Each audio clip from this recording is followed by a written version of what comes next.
मैं धन्यवाद दूंगा, मैं अभिनंदन करूंगा उन हिंदुओं का जिन्होंने इतना साहस किया है कि पाकिस्तान के अंदर रहकर के, बांग्लादेश के अंदर रह करके भी उन नरपिशाचों के सामने उन्होंने अपनी प्रवाह के बगैर अपनी वर्तमान और भावी पीढ़ी को बचाने के लिए सड़कों पर उतर करके दुनिया को उसका वास्तविक चेहरा दिखाया है। और मैं आप सबसे यही कहूंगा कि हमें इस मजहबी उन्माद से देश को भी और दुनिया को भी बचाने के लिए आह्वान करना होगा। और मुझे लगता है कि ये मजहबी उन्माद एकता के माध्यम से ही परास्त होगा। महर्षि अरविंदो का अखंड भारत का सपना इसका समाधान होगा। मैं आप सबसे भी कहने के लिए आया हूं कि जो दृश्य 1947 में हुआ था वही दृश्य तो आज बांग्लादेश के अंदर हम सबको देखने को मिल रहा है। 1.5 करोड़ हिंदू किस तरीके से बांग्लादेश के अंदर आज चिल्ला चिल्ला करके अपने आप को, अपनी अस्मिता को बचाने के लिए गुहार लगा रहे हैं।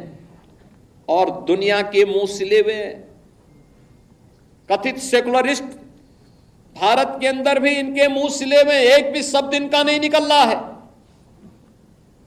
क्योंकि उनको भय है कि अगर इन निरीह कमजोर लोगों के इस पक्ष में इन्होंने आवाज निकाली तो इनका वोट बैंक खिसक जाएगा।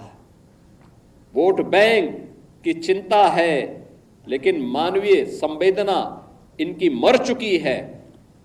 मानवता के रक्षा के लिए इनके मुंह से एक भी शब्द नहीं निकलने वाला है, नहीं निकलेगा, क्योंकि इन्होंने आजादी के बाद लगातार उसी प्रकार की राजनीति को प्रेरित और प्रोत्साहित किया, उसको लेकर के आगे बढ़ते रहे।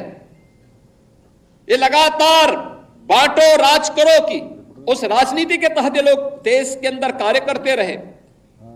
अंग्रेजों से सत्ता इन्होंने उस समय प्राप्त की। ये वास्तव में भारत की सत्ता का नेतृत्व नहीं कर रहे थे, बल्कि अंग्रेजों के ही, ब्रिटिशर के ही मानस पुत्रों के रूप में इन्होंने भारत की सत्ता को उस रूप में संचालन करना शुरू किया जैसे ब्रिटिशर इस देश के अंदर कर रहे थे। और आज उसी का दुष्परिणाम यह देश लगातार चुकाया है, अखंड हिंदुस्तान चुकाया है। लेकिन हमारा संकल्प है, महर्षि अरविंद ने जो 1947 के पहले उद्घोषणा की थी, आजादी की त्रास, देश की विभाजन की त्रासदी आजादी के मिलने के बाद अक्सर उन्होंने इस बारे में अपनी चिंता व्यक्त भी की। और उन्होंने इस बात को कहा था कि आध्यात्मिक जगत में पाकिस्तान कोई वास्तविकता नहीं है, या तो उसका भारत में विलय होगा या पाकिस्तान इतिहास से समाप्त होगा, हमेशा के लिए समाप्त होगा।